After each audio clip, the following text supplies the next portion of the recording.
Bismillahirrahmanirrahim.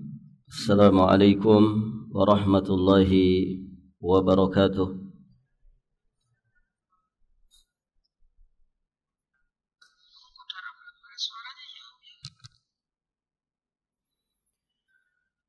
Alhamdulillahi rabbil alamin. Wassalatu wassalam ala ashrafil anbiya'i wa imamil mursalin Nabiyyina Muhammadin alaihi afdalus salati wa atammu taslim wa ala alihi wa ashabihi ajma'in wa sallama tasliman mazidan ila yaumiddin. Thumma amma ba'd. Allahumma inna nas'aluka ilman nafi'an wa rizqan tayyiban wa amalan mutaqabbala.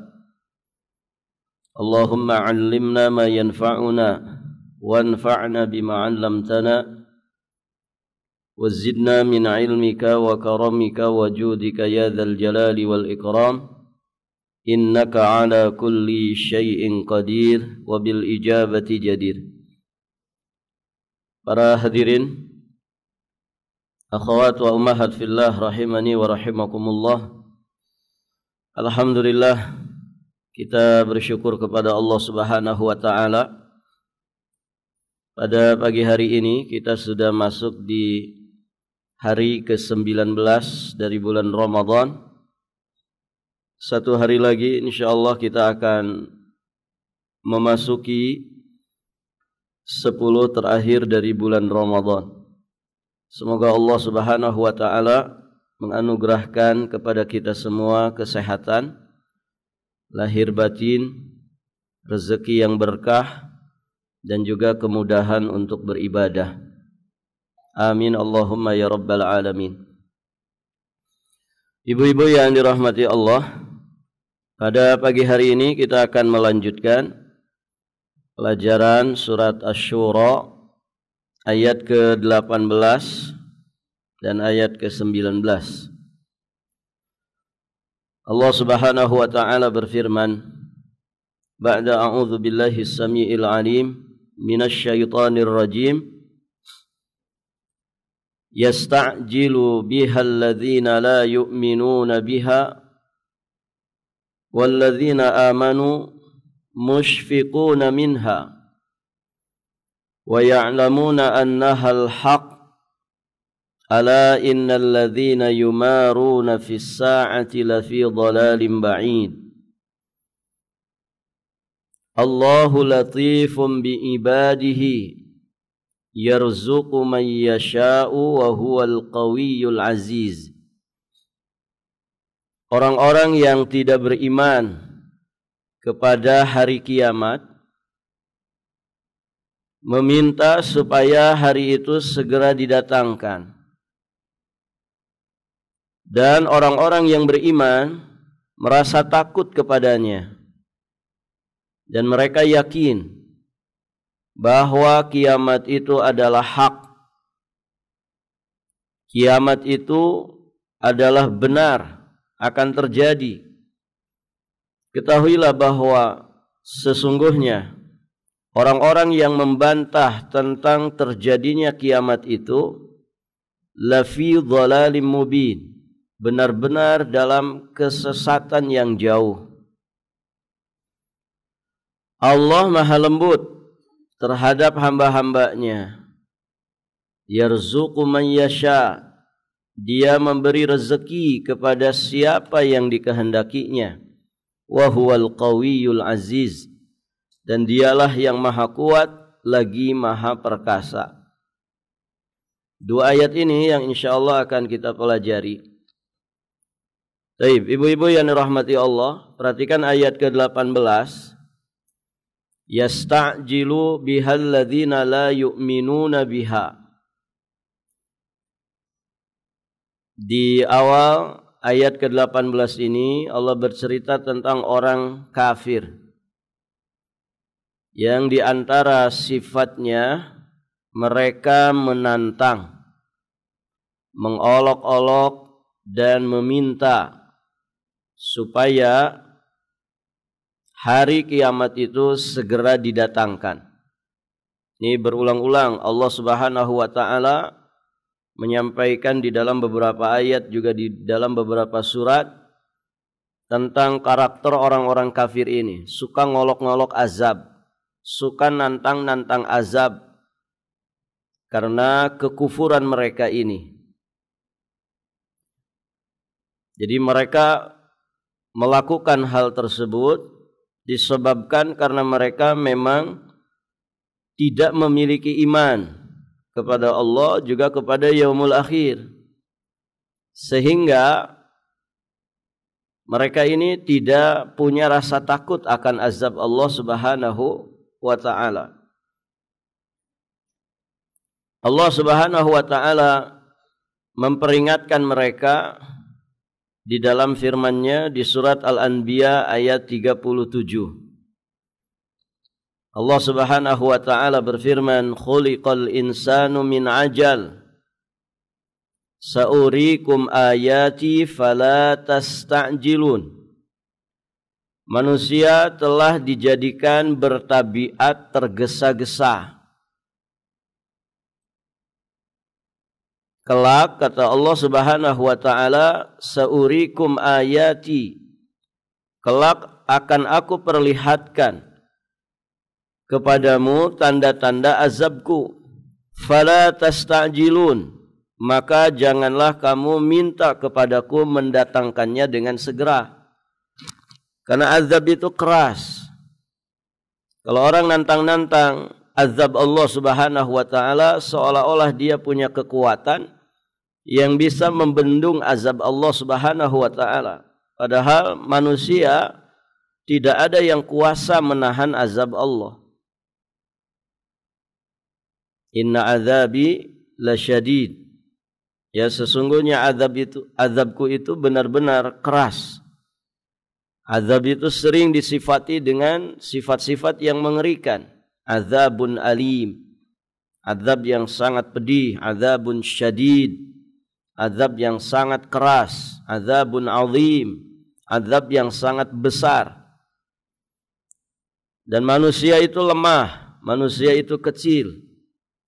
Maka jangan suka nantangin azab Allah. Jangan tergesa-gesa. Justru ketika kita masih diberi kesempatan hidup di alam dunia ini, manfaatkan dengan sebaik-baiknya untuk banyak tobat, untuk mengejar ketertinggalan di masa-masa dahulu yang mungkin kita banyak lalai di masa-masa dahulu.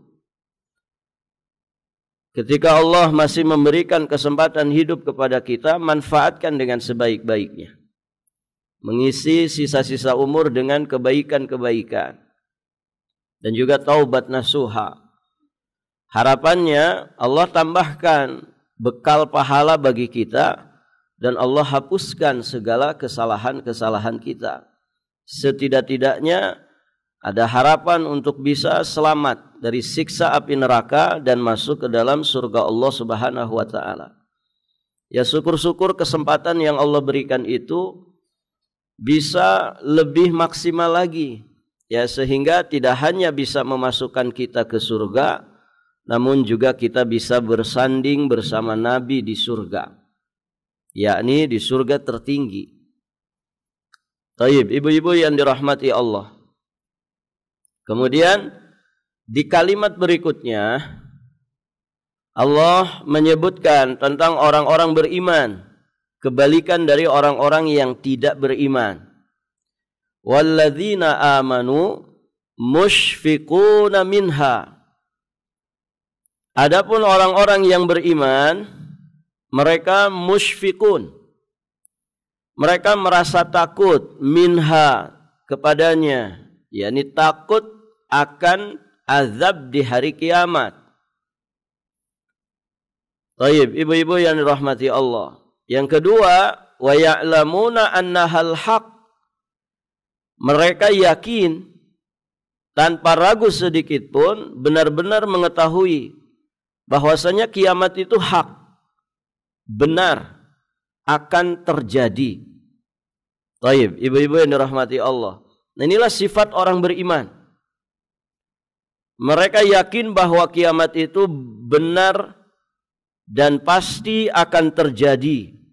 Mereka juga merasa takut kepada Allah dan takut akan siksanya. Maka di ayat yang lain juga di surat Al-Anbiya ayat 49 Allah Subhanahu wa taala berfirman, "Alladzina yakhshawna rabbahum bil ghaibi wa hum minas saati musyfiqun." Yaitu orang-orang yang takut akan azab Rabb mereka, sedang mereka tidak melihatnya. Karena azab itu gaib. Kemudian yang kedua, wahum minas saati musyfiqun, dan mereka merasa takut akan tibanya hari kiamat. Kenapa? Karena di saat itulah kedahsyatan akan terjadi. Segala sesuatu yang mengerikan akan terjadi, ya, terutama saat manusia kemudian menghadap Allah Subhanahu wa taala. Nah, itu orang-orang beriman. Mereka yakhshawna rabbahum bil ghaib. Mereka takut kepada Rabb mereka terhadap perkara-perkara gaib, ya, siksa, kemudian semua peristiwa setelah kematian sampai manusia finish di surga atau di neraka, ini semuanya gaib. Perjalanan panjang itu tentu perjalanan yang tidak mudah. Barakallahu fikum. Jadi sebetulnya Ibu, kalau kita mati habis perjalanan atau baru mulai perjalanan? Perjalanan dunia habis, tapi bukan berarti tidak ada lagi perjalanan. Justru kita mati masuk alam kubur itu awal perjalanan panjang.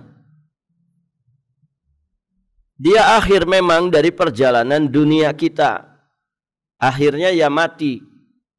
Namun kematian itu sejatinya dia awal perjalanan yang sangat panjang. Panjang. Orang yang mati 1000 tahun lalu, sekarang kan masih di alam kubur. Perjalanan panjang. Mereka menanti kiamat. Kiamat besar ketika alam semesta ini hancur semuanya. Belum nanti peristiwa kebangkitan di padang mahsyar. Kita berdiri di padang mahsyar dengan waktu yang sangat panjang. Belum lagi kita ngantri di kehidupan akhirat dalam persidangan Allah Subhanahu wa taala. Ini perjalanan panjang. Ibu ngantri nuker duit baru saja, pegel enggak Ibu? Pegel, ngantri di bank pegel. Barakallahu fikum. Bisa kehausan, bisa kelelahan. Ada orang ngantri dapat sumbangan sampai keinjak-injak mati. Begitu kan? Bagaimana nanti seluruh umat manusia, dari manusia pertama sampai manusia terakhir yang menyaksikan ngerinya kiamat, semuanya nanti akan diadili. Kita kalau orang Balikpapan saja sudah 800.000 kepala manusia. Itu baru Balikpapan. Indonesia ini 280 juta jiwa. Ya, sedangkan manusia di seluruh dunia itu bisa miliaran. Begitu kan? Dikumpulkan lagi bersama orang-orang sebelum kita atau yang setelah kita nanti, entah berapa miliar manusia. Begitu kan? Yang sepanjang perjalanan kehidupan di alam semesta ini Allah ciptakan. Semuanya itu nanti ngantri menunggu peradilan Allah Subhanahu wa taala, satu-satu diadili. Ini perjalanan panjang sekali. Nah, perjalanan yang panjang itu sangat ditentukan oleh perjalanan singkat kita di dunia ini. Makanya orang yang mengerti jauhnya perjalanan, dia tidak akan menyia-nyiakan perjalanan di dunia ini. Dia sebisa mungkin bagaimana punya bekal yang cukup, ya, untuk perjalanan panjangnya di kehidupan akhirat. Nah, Ramadan ini waktu muhasabah bagi kita. Waktu yang sangat tepat bagi kita untuk banyak muhasabah. Syahrul muhasabah diantaranya Ramadan ini.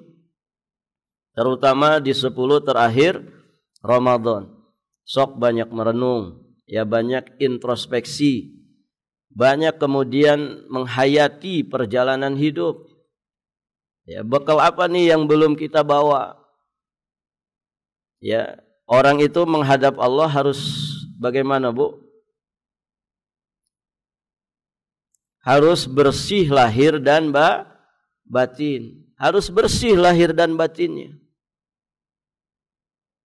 Berarti apa? Kotoran-kotoran hati, sampah-sampah batin itu harus dikeluarkan, dibersihkan. Kenapa? Karena orang yang bersih hati perjalanannya akan indah.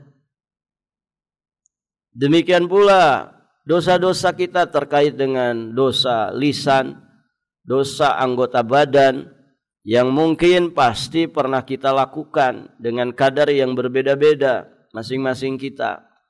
Itu semua diresapi, dihayati kembali, yang bagus-bagusnya segera disyukuri supaya Allah tambahkan, yang jelek-jeleknya segera ditobati supaya Allah hapuskan dosanya. Dan terus seperti itu. Harus ada hitung-hitungan yang ketat dan disiplin. Supaya apa? Supaya kita ngerti untung dan rugi. Supaya kita bisa melihat kembali apa yang mesti kita bawa untuk bekal akhirat kita. Karena bisa jadi Ramadan ini Ramadan terakhir kita. Tidak ada yang tahu. Walaupun harapannya masih ada. Ya, kita ingin masih ada Ramadan di tahun-tahun berikutnya. Semoga Allah panjangkan usia kita di atas ketaatan dan keistiqomahan. Baik, ibu-ibu yang dirahmati Allah. Nah, ini orang-orang beriman. Rasa takut mereka kepada Allah, rasa takut mereka kepada terjadinya kiamat, mendorong orang-orang beriman untuk selalu berbuat baik dan menjauhi segala dosa. Dan juga menghantarkan mereka menuju puncak kesempurnaan ibadah. Itu kalau orang benar rasa takutnya kepada Allah. Kalau orang itu mantap ya rasa takutnya kepada kehidupan akhirat, pasti keadaannya seperti itu. Dia energik di dalam melakukan kebaikan. Dan dia pun sungguh-sungguh di dalam menjauhi segala dosa. Untuk selanjutnya dia berusaha ya bagaimana bisa mencapai kepada puncak kesempurnaan ubudiyahnya kepada Allah Subhanahu wa taala. Bukan rasa takut yang menyebabkan orang itu frustasi. Kalau orang dia punya rasa takut kepada Allah, kepada kehidupan akhirat, tapi rasa takutnya menjadikan dia frustasi, malas gerak dalam kebaikan, barakallahu fikum, ini rasa takut yang salah. Rasa takut yang mengantarkan kepada keputusasaan, itu rasa takut yang salah. Itu rasa takut yang digiring oleh syaitan supaya orang itu frustasi, putus asa dari rahmat Allah. Padahal siapa yang kemudian mau membatasi, bisa membatasi rahmat Allah? Rahmat Allah tanpa batas. Selama orang masih hidup, selama itu pula dia berpeluang besar untuk mendapatkan rahmat Allah. Maka ibu yang dirahmati Allah, jangan pernah putus asa dari rahmat Allah selama kita masih hidup di alam dunia ini. Bagaimanapun keadaannya, sedang sehatkah, sedang sakitkah, atau sedang ada di antara sehat dan sakit. Ada yang begitu, Bu? Disebut sehat tidak sehat, disebut sakit juga tidak sakit. Mungkin ada orang yang di keadaan seperti itu. Apapun keadaannya, selama kita masih hidup, selama itu pula kita berpeluang besar untuk mendapatkan kasih sayang Allah. Tinggal kita memanfaatkannya bagaimana. Kan begitu. Apa yang Allah mudahkan untuk kita? Masing-masing kita itu, Ibu, punya potensi kebaikan. Nah, potensi kebaikan itu harus terus dikembangkan. Digugah selera kebaikan kita itu. Jangan merasa buntu dengan kebaikan. Ustaz, saya sudah tua begini, gimana? Ya kan banyak amalan-amalan yang juga mudah dikerjakan oleh orang-orang yang sudah tua. Dia bisa banyak berzikir, dia bisa banyak bertaubat. Masya Allah, Ibu, saya kagum dengan seseorang, itu di pagi hari sudah ribuan kali istighfar. Semoga Allah menjaga beliau dan istiqomah. Begitu ya.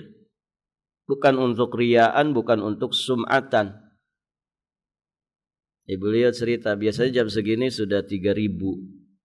Saya beristighfar kepada Allah. Masya Allah. Kita kadang habis sholat saja istighfar 3 kali, sering dilewat. Gitu ya. Selesai sholat langsung buka-buka mau kena, gitu ya. Langsung sibuk lagi. Lupa untuk wirid. Barakallahu fikum. Baik, ibu-ibu yang dirahmati Allah. Nah itu ya, apa yang Allah mudahkan. Dan salah satu di antara amalan yang dimudahkan untuk semua kalangan, ya zikir kepada Allah. Berdoa kepada Allah. Doa itu kan ibadah juga. Infak, sedekah, begitu kan? Apalagi, Bu, yang bisa dikerjakan orang tua? Zikir, infak, sedekah. Apalagi, Bu? Taubat. Ya zikir, banyak sekali macamnya zikir. Wirid, zikir pagi dan petang. Oh, banyak sekali.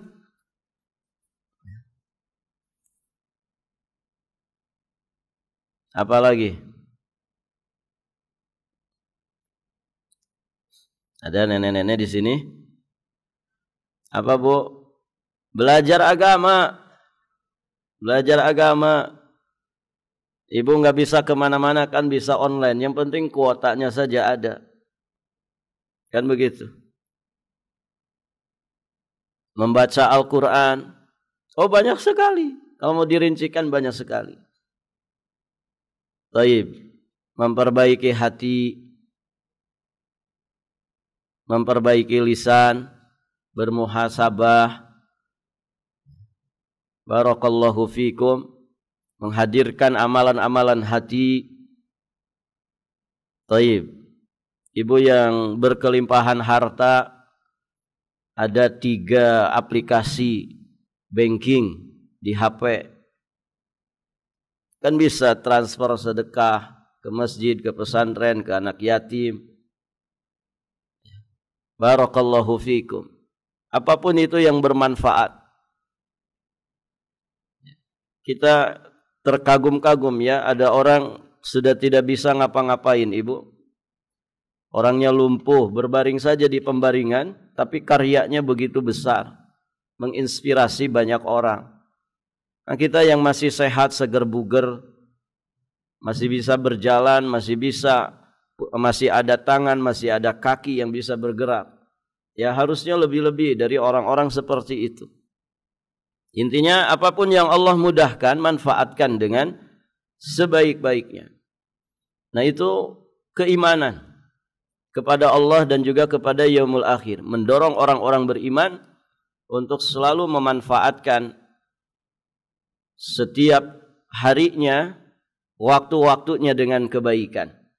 Karena dia yakin bahwa semuanya akan kembali kepada Allah, mempertanggungjawabkan segala sesuatunya di hadapan Allah Subhanahu wa taala. Kemudian pelajaran ketiga,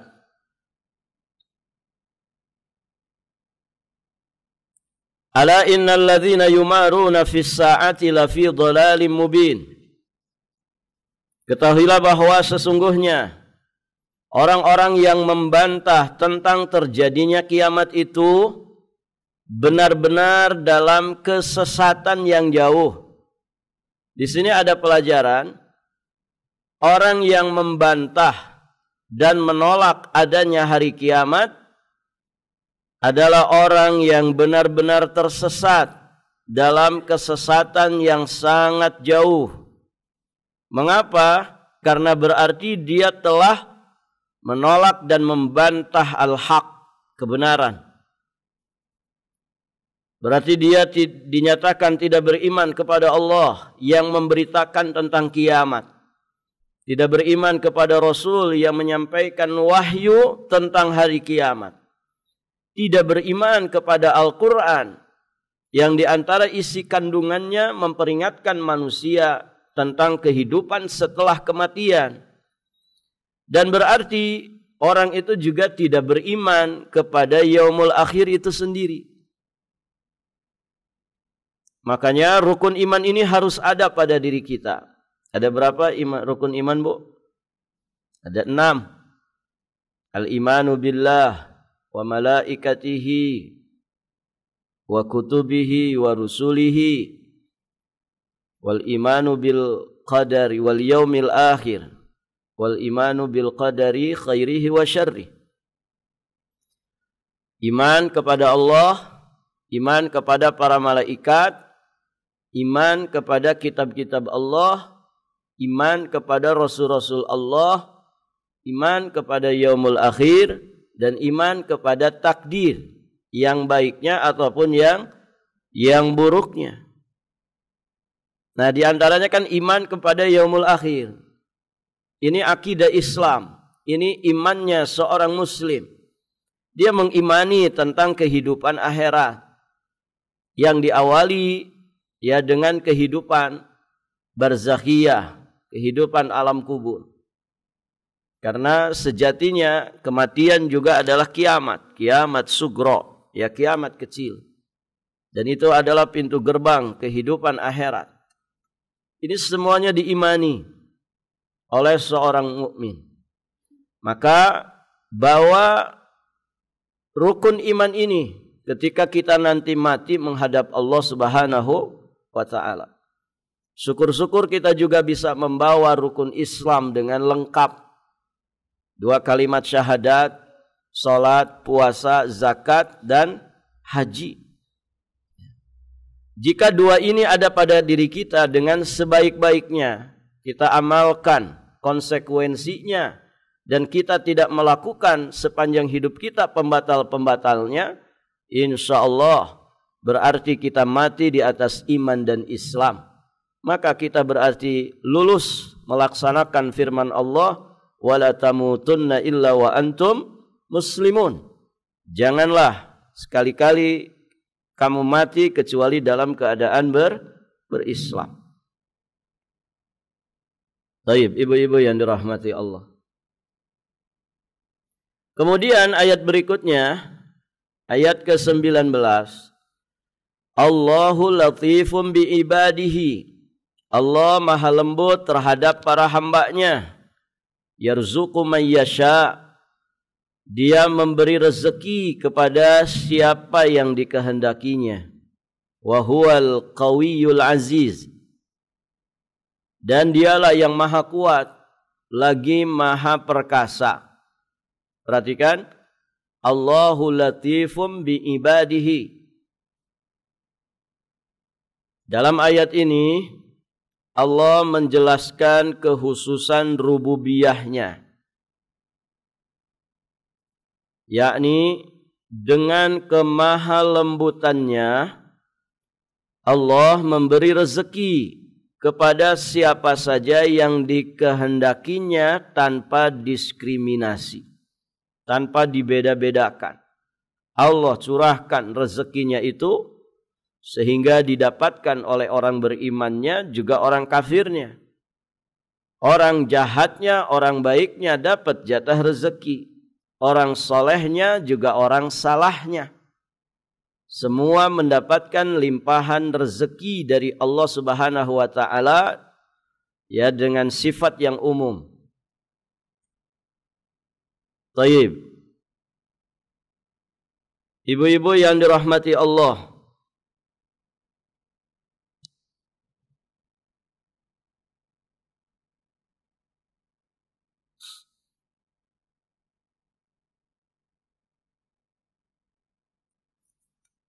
itulah kemahalembutan Allah kepada para hamba-Nya.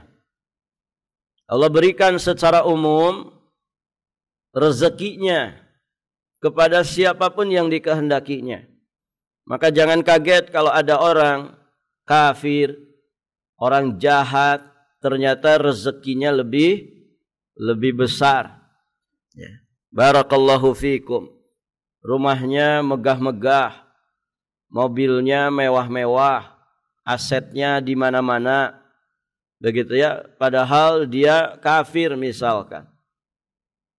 Taib.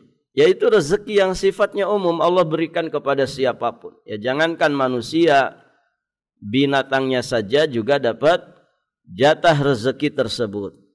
Nah, ibu yang dirahmati Allah, intinya semua pasti dapat rezeki. Nah, sejatinya rezeki yang Allah anugerahkan kepada para hamba-Nya, baik yang sifatnya materi maupun yang non materi, adalah sebagai fasilitas untuk menjalani kehidupan dengan baik, untuk mencapai ketakwaan dan mensyukuri nikmatnya. Itu fungsi daripada rezeki. Dia fasilitas hidup yang semestinya dimanfaatkan dengan sebaik-baiknya menjadi fasilitas ibadah kita kepada Allah Subhanahu wa taala. Ya, karena rezeki ini sangat kita butuhkan untuk kita bisa menegakkan ubudiyah kita kepada Allah Subhanahu wa taala. Sehingga harapannya rezeki itu bisa menjadikan orang kafir luluh hatinya untuk kemudian dia masuk ke dalam dinul Islam. Rezeki itu diharapkan orang yang beriman menjadi semakin kuat iman dan Islamnya. Orang yang lalai bisa tersadarkan untuk meningkatkan rasa syukurnya dan ketakwaannya kepada Allah Subhanahu wa taala. Maka perhatikan sabda Nabi sallallahu alaihi wasallam. Riwayat Imam Ibnu Majah, Imam Al-Hakim, Imam Ahmad dari jalan sahabat yang mulia Jabir bin Abdullah radhiyallahu taala anhu. Nabi menyatakan, "Ya ayuhan nas, wahai sekalian manusia, inna ahadakum lan yamuta hatta yastakmila rizquhu." Sesungguhnya kalian tidak akan mati sampai sempurna jatah rezekinya. Jadi kalau ada orang mati, ya berarti segitu jatah rezekinya. Berarti ibu kalau masih hidup masih ada jatah rezeki, masih. Dan itu tidak usah dihirau, tidak usah dikhawatirkan. Kita tidak usah ambil pusing. Kalau kita masih hidup itu jatah rezeki itu masih ada, masih ada. Cuman sayang ya orang tuh memahami rezeki itu hanya uang saja. Disangkanya rezeki itu duit. Jadi kalau nggak ada duit tidak ada rezeki. Begitu kan ibu? Banyak orang yang memahami rezeki itu materi saja. Padahal banyak sekali rezeki yang sifatnya non materi. Ya kan ibu? Kita sehat, rezeki bukan? Rezeki. Dari ujung rambut sampai ujung kaki nggak ada masalah, rezeki bukan? Rezeki. Ibu mau jadi miliarder, tapi ibu matanya nggak bisa ngelihat. Ini rezeki ini banyak. Rezeki ini banyak. Cuman manusia menganggap rezeki itu hanya duit. Tidak ada duit berarti tidak ada rezeki. Dia lupa desahan nafas yang ngap-ngapan pada dirinya itu rezeki. Mata yang bengras, rezeki. Kuping yang normal, rezeki. Pencernaan yang normal, rezeki bukan Ibu?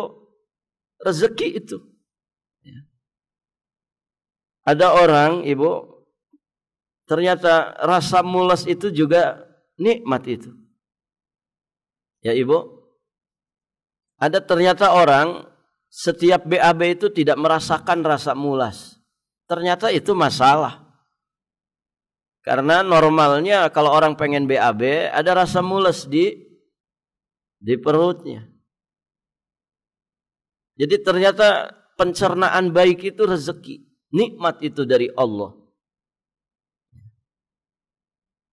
Punya gigi saja kan nikmat Ibu. Ada katanya orang beli gigi palsu harganya sampai puluhan juta.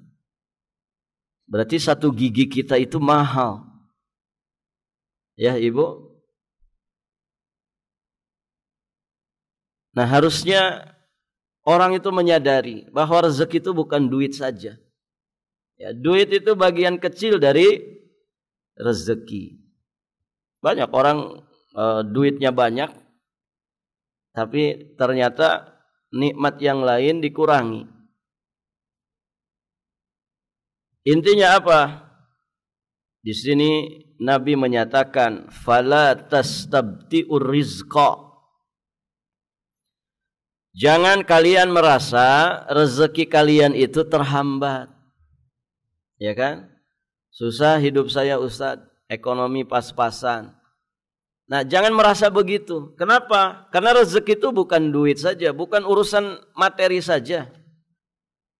Kita sehat, punya pasangan, punya anak keturunan. Oh, rezeki itu. Lingkungan aman. Ya, Ibu. Ramadan seperti ini, ibadah nyaman. Oh, itu rezeki luar biasa. Saudara kita ya sedang kebanjiran. Orang itu kemudian menormalkan keadaan setelah banjir bisa 2 minggu, bisa sampai 1 bulan. Kita alhamdulillah aman-aman saja.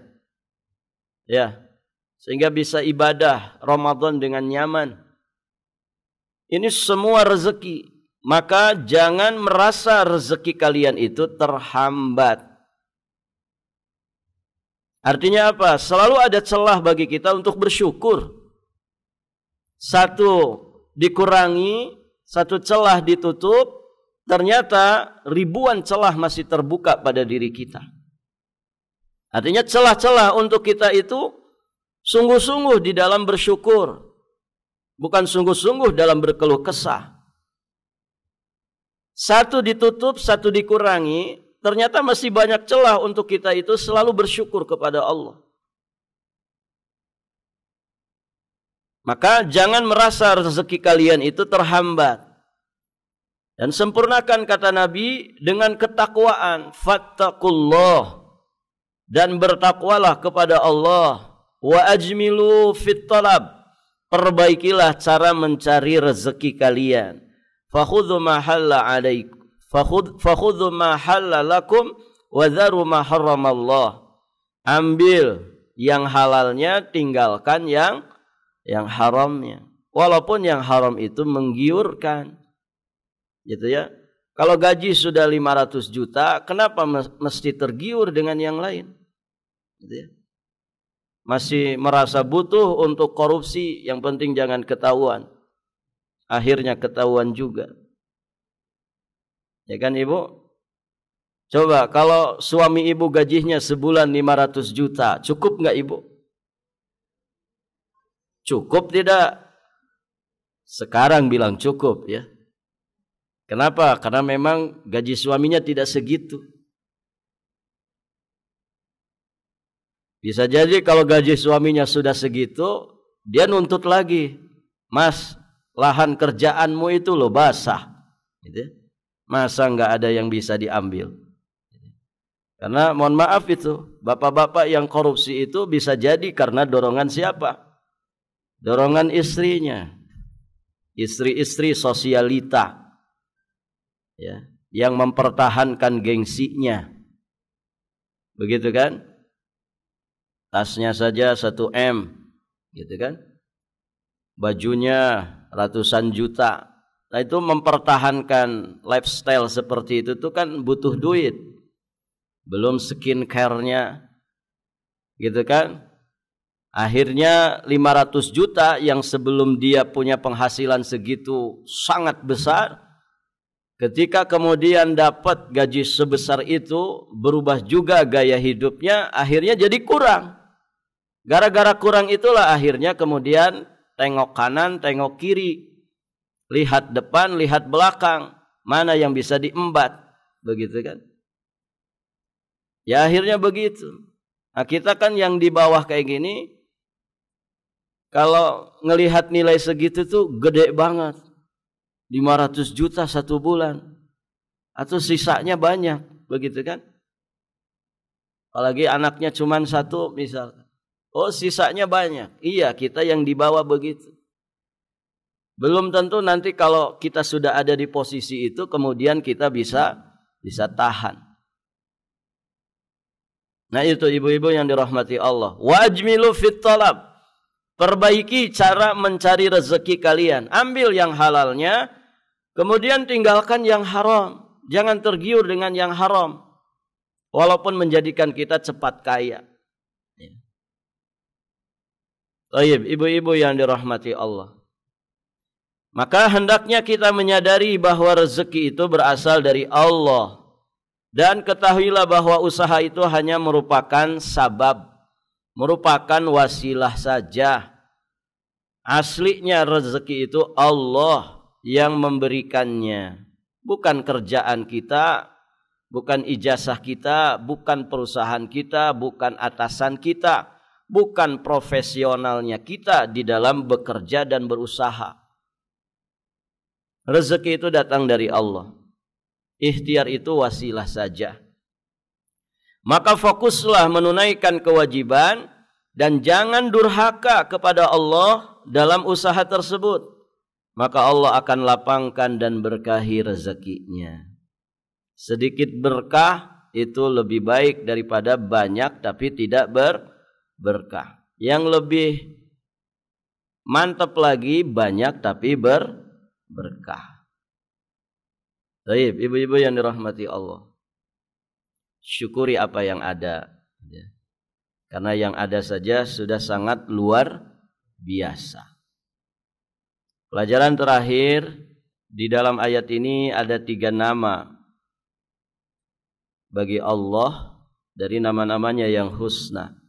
Ada Al-Latif yang maha lembut, Al-Qawi yang maha kuat, Al-Aziz yang maha perkasa.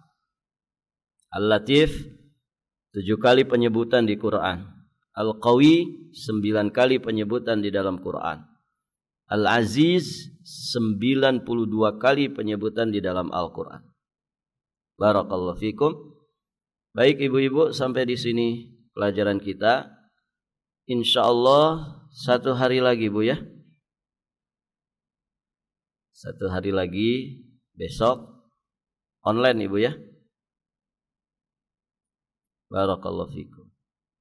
Allahu a'lam bissawab. Baik, sampai di sini kita akhiri dan kita cukupkan sampai di sini. Insyaallah nanti besok di kajian online kita lanjutkan ayat ke-20 dan seterusnya insyaallah taala. Kita tutup dengan doa kafaratul majlis. Subhanakallahumma wa bihamdik asyhadu an la ilaha illa anta astaghfiruka wa atubu ilaik. Hadanallah wa iyyakum ajma'in. Wallahul muwaffiq ila aqwamit thariq. Al-'afwu minkum. Wassalamu alaikum warahmatullahi wabarakatuh.